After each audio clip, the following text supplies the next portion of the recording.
Good morning student. मैंने अपने previous lecture में हम प्राइवेट कंपनी यानी निजी कंपनी इसके बारे में पढ़ रहे थे।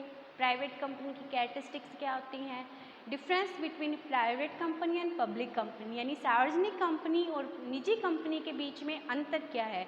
अब हम पढ़ेंगे जो प्राइवेट कंपनी होती है उसको कंपनी एक्ट 2013 या इससे पहले के जो एक्ट थे उसमें कुछ प्रिविलेजेस एंड एग्जेम्पशंस दी गई हैं। यानी प्रिविलेजेस मतलब छूट, विशेष अधिकार। प्रिविलेजेस मतलब क्या होते हैं, विशेष अधिकार, और एग्जेम्पशंस मतलब कुछ छूट दे रखी होती है in comparison to public company, जो पब्लिक कंपनी को नहीं दी जाती है। ठीक है, यानी जो कंपनी एक्ट है उसमें क्या है, प्राइवेट कंपनी को कुछ क्या दे रखी है, प्रिविलेजेस एंड एग्जेम्पशंस।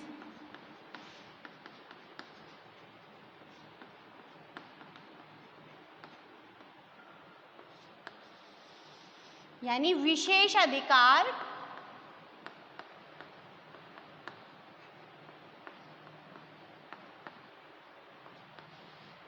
एवं छूट।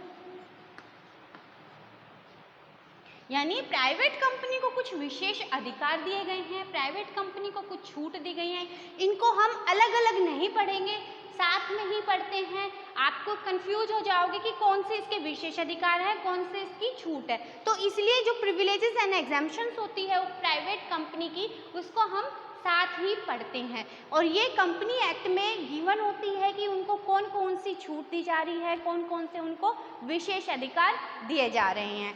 तो देखिए, जो निजी और सार्वजनिक कंपनी है उसको कंपनी जो एक्ट है 2013 उसके अधीन क्या होती है, वो कंट्रोल होती है। जो प्रोविज़न हमारे जो कंपनी एक्ट के 2013 के हैं, सभी प्राइवेट और पब्लिक कंपनी को क्या फॉलो करने पड़ते हैं, जो कंपनी एक्ट के प्रोविज़न होते हैं। ठीक है, तो कंपनी एक्ट में प्राइवेट कंपनी को कुछ विशेष अधिकार और छूट दी गई हैं। ठीक है, यानी जो निजी कंपनी है वो सभी विशेष अधिकार, जो छूट है उसको लाभ उठाने का हक उसको दिया गया है। ठीक है, अब ये जो प्रिविलेजेस और एग्जेम्पशंस है प्राइवेट कंपनी, ये सिर्फ उन्हीं प्राइवेट कंपनी को मिलती है जो किसी सार्वजनिक कंपनी की सहायक कंपनी नहीं है। यानी जो पब्लिक कंपनी की क्या ना हो, सब्सिडरी कंपनी।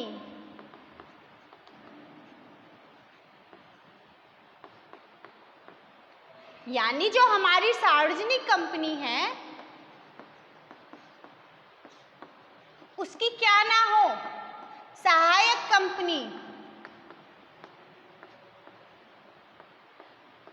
यानी किसी भी पब्लिक कंपनी की अगर कोई सब्सिडरी कंपनी है, ठीक है, तो वो भी पब्लिक कंपनी ही मानी जाएगी। मान लो एक ए लिमिटेड कंपनी जो कि एक पब्लिक कंपनी है, उसकी वाई जो प्राइवेट लिमिटेड एक सब्सिडरी कंपनी है, तो जो वाई प्राइवेट लिमिटेड ए की सब्सिडरी कंपनी है, तो इस कारण यानी पब्लिक कंपनी की सब्सिडरी कंपनी भी क्या मानी जाएगी, पब्लिक कंपनी ही मानी जाएगी। चाहे बेशक उसके आर्टिकल्स में, उसके मेमोरेंडम ऑफ एसोसिएशन में वो प्राइवेट कंपनी ही दिखाई गई है, बट वो क्या होगी, एक आपकी पब्लिक कंपनी ही मानी जाएगी।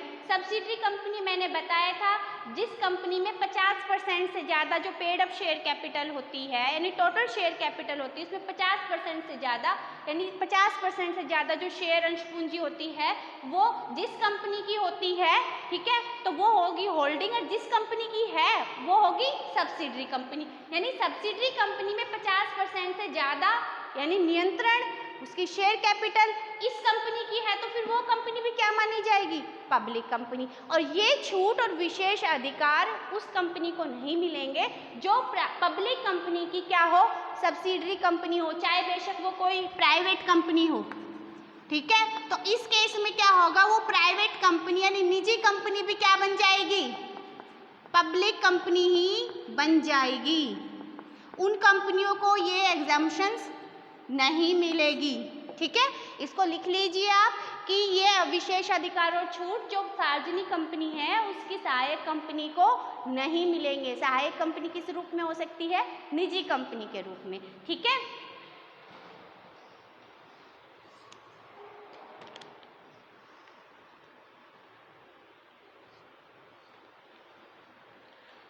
तो जो विशेष अधिकार एवं छूट है इसमें हमारा फर्स्ट है, इसमें मिनिमम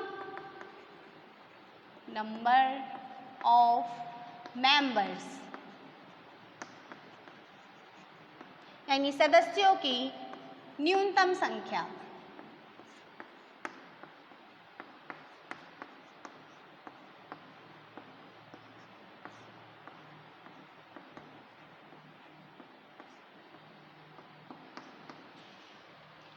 आपको बार बार बताया जा रहा है, आपको याद भी हो गया होगा कि जो पब्लिक कंपनी होते हैं इसमें मिनिमम नंबर ऑफ मेंबर्स कितने होते हैं, सदस्य कितने होते हैं, 7। और प्राइवेट कंपनी में कितने सदस्य होने जरूरी होते हैं? जो मेमोरेंडम ऑफ एसोसिएशन पे साइन करते हैं, प्रथम अभिदाता होते हैं, फर्स्ट सब्सक्राइबर्स होते हैं, कंपनी के प्रथम सदस्य होते हैं, वो होते हैं 2। यानी प्राइवेट कंपनी में तो कितने होने चाहिए?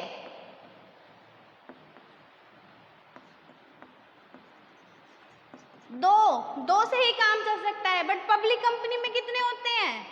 7।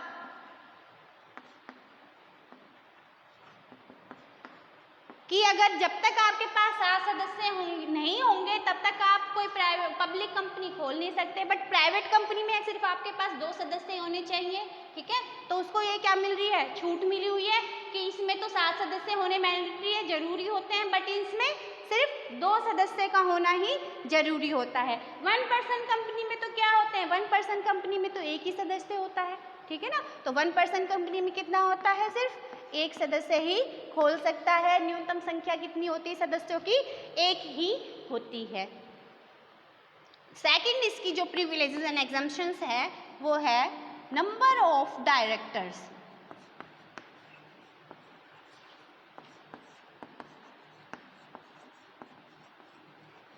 यानी संचालकों की संख्या।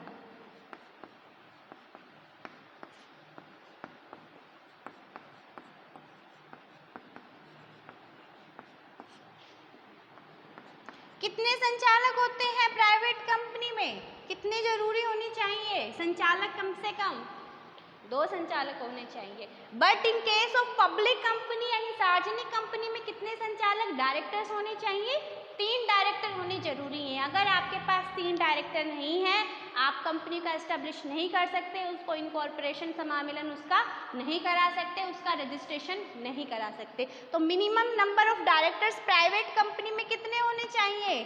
तो ये उसको एक छूट मिल गई है ना, कि एक विशेष अधिकारी है, इसको छूट मिल गई है कि अगर आपके इतने कम नंबर वो मेंबर्स भी होंगे तो भी आप क्या है, यानी डायरेक्टर्स भी होंगे तो आप क्या है, अपनी कंपनी को खोल सकते हैं, चला सकते हैं। तो प्राइवेट कंपनी में कितने होने चाहिए? जो डायरेक्टर्स कितने होने चाहिए? 2। एंड पब्लिक कंपनी में कितने होने चाहिए? 3। और मैक्सिमम कितने हो सकते हैं? याद करने के लिए आपको बता दूं कि 15 सदस्य हो सकते हैं, इससे ज़्यादा नहीं हो सकते। अगर 15 से ज़्यादा इनको डायरेक्टर की संख्या रखनी है तो एक विशेष जो रिसोल्यूशन है वो पास कराना पड़ेगा, एक विशेष जो संकल्प है वो पास कराना पड़ेगा। और ओपीसी कंपनी की दशा में कितने होते हैं संचालक? 1% कंपनी में कितने होते हैं? 1, ठीक है। और मैक्सिमम कितने हो सकते हैं? इसमें दोनों में ही 15 हो सकते हैं, ठीक है। तो ये प्राइवेट कंपनी को एक एग्जाम्पशंस मिली हुई है, एक प्रिविलेजेस मिली हुई है कि नंबर ऑफ डायरेक्टर्स जो संचालक होते हैं सिर्फ 2 संचालक हो तभी आप कंपनी को एस्टेब्लिश कर सकते हैं, इनकॉर्पोरेशन उसका करा सकते हैं। राइट डाउन कीजिए इसको।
देखिए थर्ड पॉइंट है इसमें हमारा signature on MOA and AOA। MOA क्या होता है हमारा? Memorandum of association,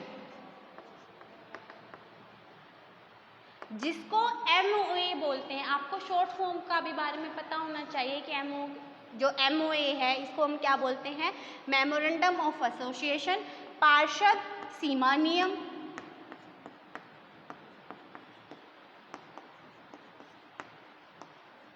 and AOA article of association. Company के बहुत ही इम्पोर्टेंट डॉक्यूमेंट होते हैं, महत्वपूर्ण प्रलेख होते हैं, इसको बोलते हैं पार्षद अंतर्नियम। यानी signature on MOA and OA, पार्षद सीमा नियम और पार्षद अंतर्नियम पर हस्ताक्षर करना।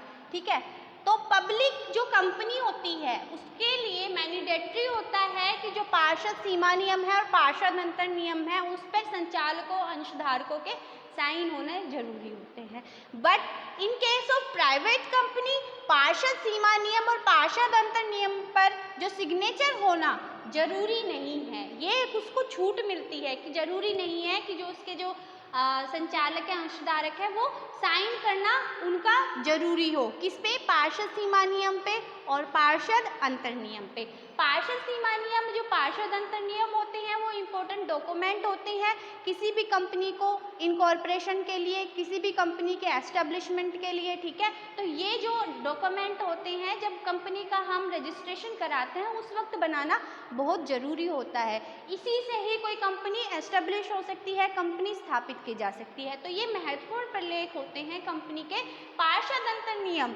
देखो पार्षद जो सीमा नियम होता है इसमें कंपनी की सीमा बताते हैं, लिमिटेशन बताते हैं, बहुत सी इंपॉर्टेंट डॉक्यूमेंट होते हैं जो जानकारी होती है इंफॉर्मेशन कंपनी के बारे में, उसके बारे में बताते हैं। पार्षद अंतर नियम मतलब अंदर के नियम। अंतर नियम से कैसे याद रखोगे आप? अंदर के नियम जो कंपनी के अंदर रूल रेगुलेशन होती है वो डिफाइन करते हैं आर्टिकल ऑफ एसोसिएशन, यानी पार्षद अंतर नियम जो अंदर के नियम होते हैं वो। और पार्षद सीमा नियम के बेस पे ही पार्षद अंतर नियम बनाया जाता है। ठीक है, तो इस पे साइन करना प्राइवेट जो कंपनी है उसको मैंडेटरी नहीं है, सिग्नेचर जो उसके हस्ताक्षर करना जरूरी नहीं है। But in case of public company MOA और AO पे सिग्नेचर करना, हस्ताक्षर करना जरूरी होता है। मैं आपको इंग्लिश और हिंदी दोनों में ही अच्छे से डिफाइन कर रही हूँ कि इंग्लिश मीडियम और हिंदी मीडियम दोनों ही जो क्लास के स्टूडेंट्स हैं उनको अच्छे से समझ में आ जाए, और आप अपने नोट्स जरूर बना लीजिए इससे। यानी पार्षद अंतर नियम, पार्षद सीमा नियम व पार्षद अंतर नियम पर हस्ताक्षर। ओके,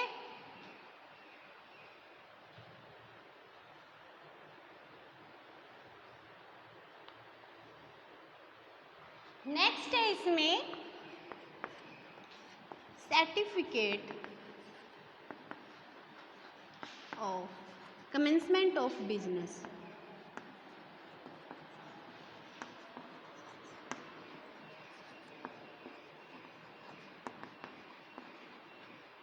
यानी व्यवसाय शुरू करने का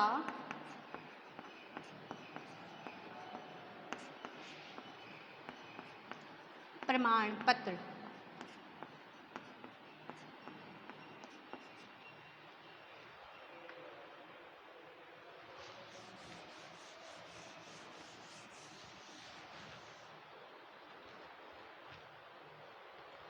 प्राइवेट कंपनी की दशा में क्या होता है?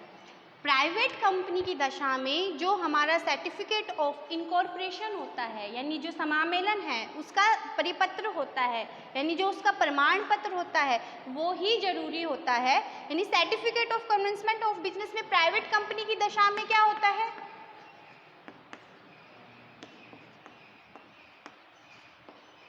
कौन सा सर्टिफिकेट चाहिए? Certificate of incorporation.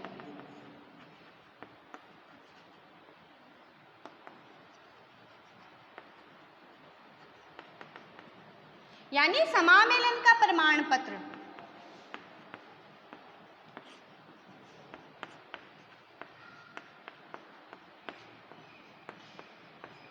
Certificate of incorporation यानी समामेलन का प्रमाण पत्र मिलने पर प्राइवेट कंपनी तो क्या कर देती है? अपना बिजनेस शुरू कर देती है। ठीक है, जैसे 29 मार्च 2015 को ए प्राइवेट लिमिटेड कोई कंपनी थी, उसको सर्टिफिकेट मिल गया इनकॉर्पोरेशन का, सर्टिफिकेट ऑफ इनकॉर्पोरेशन। तो ये कंपनी 29 मार्च 2015 को जब इसको सर्टिफिकेट ऑफ इनकॉर्पोरेशन मिला था ना, तब से अपना बिजनेस करना शुरू कर देगी। ठीक है, कौन? Private company. But public company के केस में क्या होता है? पब्लिक कंपनी के केस में सर्टिफिकेट ऑफ इनकॉर्पोरेशन के साथ साथ सर्टिफिकेट ऑफ कमेंसमेंट भी लेना होता है, व्यवसाय शुरू करने का प्रमाण पत्र। जो ROC रजिस्ट्रार ऑफ जो कंपनी होता है, ROC का मीनिंग आप याद रखना, पहले आपको पता भी होना चाहिए। रजिस्ट्रार ऑफ कंपनी, जिसको ROC बार बार मैं बोलती भी हूँ, ROC तो आपको इसका मीनिंग पता होना चाहिए कि ROC होता क्या है। ROC मतलब रजिस्ट्रार ऑफ कंपनी, कंपनी का रजिस्ट्रार, उसको बोलते हैं ROC। ठीक है, तो पब्लिक कंपनी के केस में क्या होता है? तो सबसे पहले पब्लिक कंपनी के केस में, यानी जो सार्वजनिक कंपनी है, इस कंपनी के केस में सबसे पहले जो ROC है वो देता है सर्टिफिकेट ऑफ इनकॉर्पोरेशन।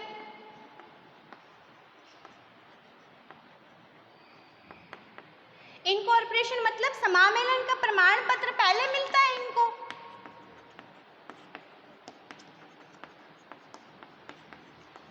फिर उसके बाद मिलता है कुछ समय पश्चात या इसके कि सर्टिफिकेट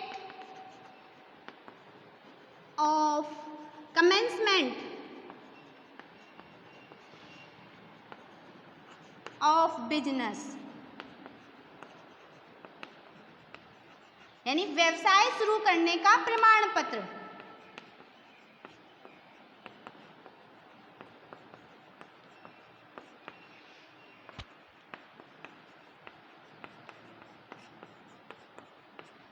तो देखिए स्टूडेंट, जब सर्टिफिकेट ऑफ इनकॉर्पोरेशन मिल जाए तभी प्राइवेट कंपनी तो क्या है, अपना व्यापार शुरू कर देती है। But public company certificate of incorporation समामेलन का प्रमाण पत्र मिलने पर ही तभी अपना व्यापार प्रारंभ नहीं करती है, वो अपना व्यवसाय तब शुरू करती है जब उसको मिल जाए सर्टिफिकेट ऑफ कमेंसमेंट। इसको मैं एक एग्जाम्पल के थ्रू समझाती हूँ कि ए लिमिटेड कंपनी थी, ठीक है, ए लिमिटेड नाम की कोई कंपनी थी। तो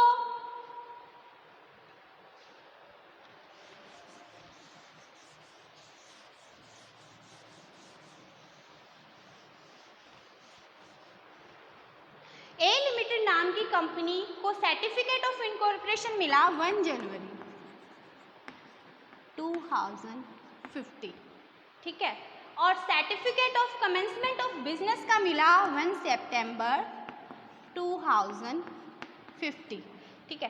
बट जैसे उसको 1 जनवरी 2015 को इनकॉर्पोरेशन का सर्टिफिकेट मिला, तब से वो अपने व्यापार प्रारंभ नहीं करेगी, शुरू नहीं कर सकती जब तक उसको certificate of commencement of business ये प्रमाण पत्र नहीं मिलता। आफ्टर 1 सितंबर 2015 इसके बाद कंपनी अपना व्यवसाय करना शुरू कर सकती है। But in case of private company को क्या एग्जाम्पशंस होती है कि सिर्फ उनको सर्टिफिकेट ऑफ इनकॉर्पोरेशन मिला और अपना बिजनेस वो शुरू कर देंगे। अगर इस केस में प्राइवेट कंपनी होती तो प्राइवेट कंपनी 1 जनवरी 2015 के बाद अपना व्यवसाय शुरू कर देती। But in a public company, जो सार्वजनिक कंपनी है, वो 1 सितंबर 2015 के बाद ही अपना, जब उसको commencement certificate of commencement of business मिलेगा तब अपना व्यापार शुरू करेगी। ठीक है।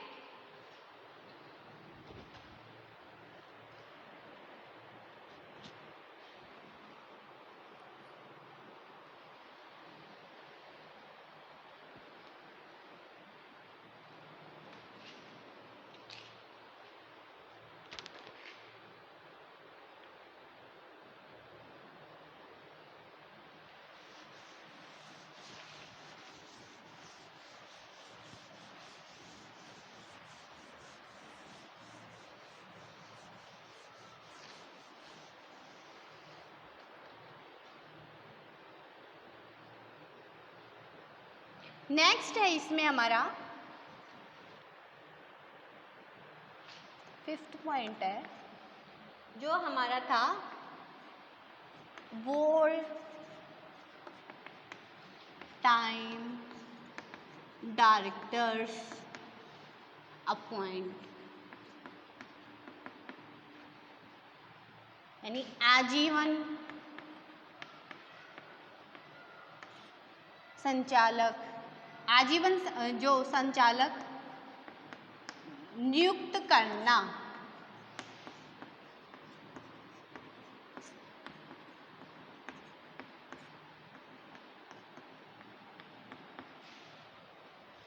प्राइवेट कंपनी यानी निजी कंपनी, इसको एक एग्जाम्पशंस ये मिली हुई है, प्रिविलेजेस एंड एग्जाम्पशंस यानी विशेषाधिकार और छूट ये मिली हुई है कि private company whole time director को अपॉइंट कर सकती है, आजीवन संचालक को नियुक्त कर सकती है। आजीवन संचालक कौन से होते हैं? आजीवन संचालक वो होते हैं जिसको जब तक कंपनी रहेगी तब तक उसको नहीं हटा सकते। ठीक है, तो आजीवन संचालक इन केस ऑफ प्राइवेट कंपनी में हम अपॉइंट कर सकते हैं, but in case of public company ऐसा नहीं होता, हम होल टाइम डायरेक्टर अपॉइंट नहीं कर सकते। ये पब्लिक कंपनी को ये छूट नहीं मिलती है, बट प्राइवेट कंपनी को ये छूट मिलती है कि वो होल टाइम डायरेक्टर क्या है अपॉइंट कर सकते हैं, आजीवन संचालक नियुक्त कर सकते हैं, जिसको जब तक कंपनी रहेगी तब तक उनकी नियुक्ति रहेगी, डायरेक्टर्स वो अपॉइंट रहेंगे। But in case of public company में क्या होता है कि जो 2/3 होते हैं डायरेक्टर्स में, यानी 2/3 भाग जो संचालकों का होता है, उनकी बारी बारी से क्या होते हैं, निवृत्ति होती है, रिटायर बाय रोटेशंस होते हैं उनमें। ठीक है, उसमें लिमिट अलग होती है जो मैं आपको कराऊंगी बाद में। ठीक है, इसमें आगे पॉइंट आएंगे उसमें आपको समझाया जाएगा। ठीक है, यानी आजीवन संचालक नियुक्त नहीं कर सकते हैं, यानी प्राइवेट कंपनी की दशा में तो हम क्या कर सकते हैं, इन अ प्राइवेट कंपनी हम appoint whole time director,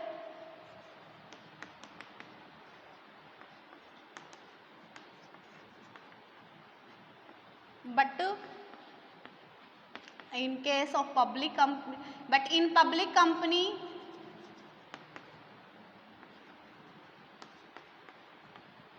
not appoint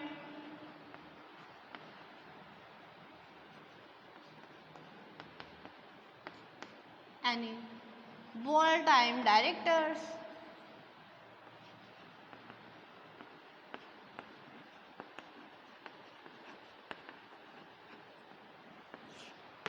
कि प्राइवेट कंपनी में अपॉइंट कर सकते हैं हम होल टाइम डायरेक्टर को, but in a public company we can't appoint whole time directors. ठीक है, हम नहीं कर सकते हैं, अपॉइंट नहीं कर सकते हैं होल टाइम डायरेक्टर्स को, आजीवन जो संचालक होते हैं उनको नियुक्त नहीं कर सकते हैं।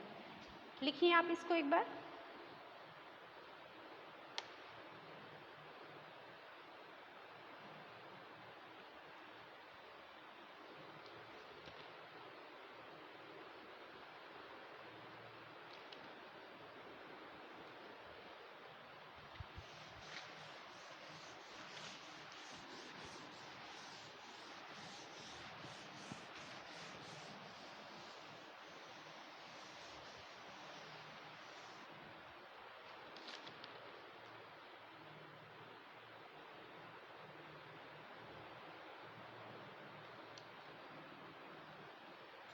6 हमारा पॉइंट है,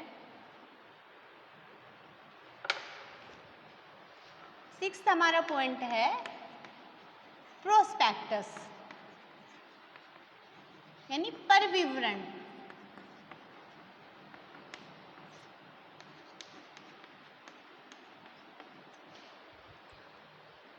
प्राइवेट कंपनी की दशा में मैंने आपको पहले जो डिफरेंसेस कराए थे private company and public company, उस समय मैंने आपको बताया था कि जो प्राइवेट कंपनी होती है वो जनता को जो आवेदन, जो शेयर्स हैं हमारे, अंश हैं, उनके आवेदन के लिए इनवाइट नहीं करती हैं, आमंत्रित नहीं करती हैं। उसके सब्सक्रिप्शन के लिए जो इशू होते हैं, शेयर होते हैं, शेयर के सब्सक्रिप्शन के लिए इनवाइट उनको नहीं कर सकती है। ठीक है, यानी जो प्राइवेट कंपनी में क्या होता है, जो कैपिटल होती है वो कैसे होती है, कैपिटल वो कैसे लेके आते हैं, कुछ संचालक, उसके मेंबर्स। ठीक है, तो प्राइवेट प्लेसमेंट के थ्रू क्या होता है, वो कैपिटल लेके आते हैं। ठीक है, तो उस प्रस्ताव के प्राइवेट जो प्लेसमेंट ऑफर के अकॉर्डिंग क्या है, वो अपने कंपनी में क्या लेकर आते हैं, पूंजी लेकर आते हैं। नॉट फॉर जो सब्सक्रिप्शन फॉर इक्विटी शेयर होता है, सब्सक्राइब नहीं करते हैं, ये जनता को आमंत्रित नहीं करते हैं, किसके लिए, सब अभिदान के लिए। ठीक है, कि शेयर इशू जनता को नहीं करते हैं। और प्रोस्पेक्टस यानी परिविवरण क्या होता है, परिविवरण क्या होता है, वो डॉक्यूमेंट होता है जिसके थ्रू हम जनता को अंश खरीदने के लिए आमंत्रित करते हैं। Subscription for issue share, share को जो इशू करने के लिए हम सब्सक्राइब कर सकते हैं, किसके थ्रू, प्रोस्पेक्टस के through. But in case of private company ना जनता को हम आमंत्रित करते हैं, अजनता को जब आमंत्रित नहीं करते तो प्रोस्पेक्टस को बनाना जरूरी नहीं होता। नॉट नेसेसरी भाई कि जो पब्लिक कंपनी है, वो सॉरी प्राइवेट कंपनी है, उसको परिविवरण बनाना जरूरी नहीं होता है। But in case of a public company it is mandatory, ये जरूरी होता है कि प्रोस्पेक्टस वो बनाए।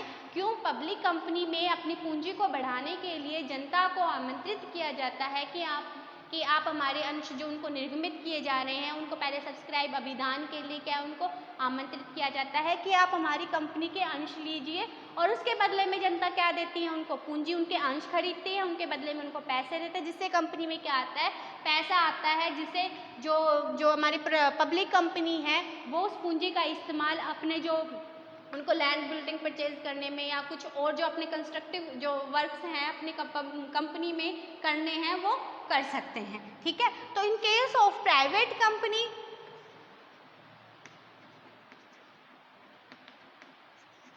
It is not mandatory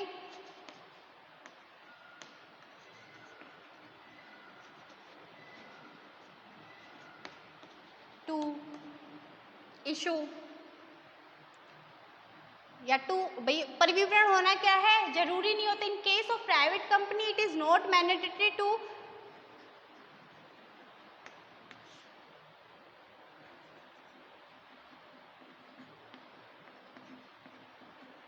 prospectus issue करना जरूरी नहीं होता। But in case of public company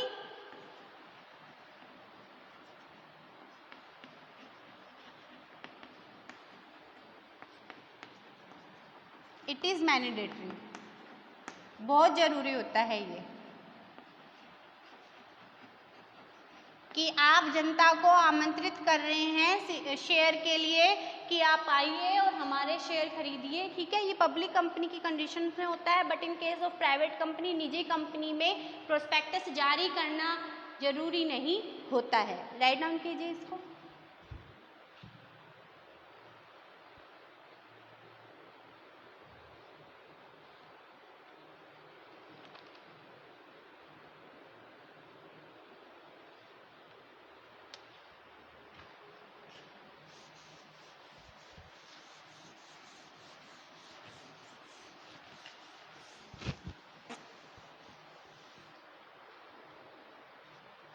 seventh point है इसमें, issue of new share capital,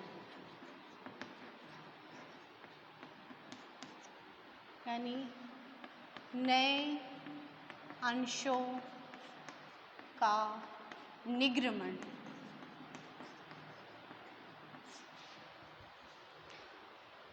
private company की दशा में क्या होता है कि जो कंपनी है वो नए अंशों का निर्गमन करे ना करे, उनके ऊपर डिपेंड होता है कि वो चाहे तो नए अंशों का निर्गमन कर सकते हैं, उनके लिए ज़रूरी नहीं होता है। But in a public company में ये एक नेसेसरी होता है कि मैंडेटरी होता है कि वो नए अंशों का निर्गमन करे। अगर उनको पूंजी की आवश्यकता है तो वो नए शेयरों का निर्गमन करेंगे, जरूर करेंगे। एक टाइम के पश्चात उनको नए अंश जारी करना जरूरी होता है। पब्लिक कंपनी, सार्वजनिक कंपनी की दशा में क्या होता है, नए अंशों को जारी करना जरूरी होता है, वो जारी जरूर करेंगे।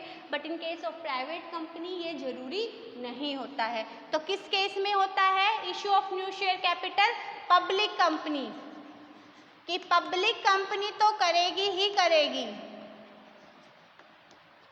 मैंडेटरी होता है, बहुत जरूरी होता है। एक स्पेसिफाइड टाइम के बाद, एक निश्चित समय के पश्चात पब्लिक कंपनी तो जरूर करेगी, नए शेयर कैपिटल इशू करेगी, नए शेयर जारी करेगी। But in case of private company it is not mandatory to issue a new share, it is not mandatory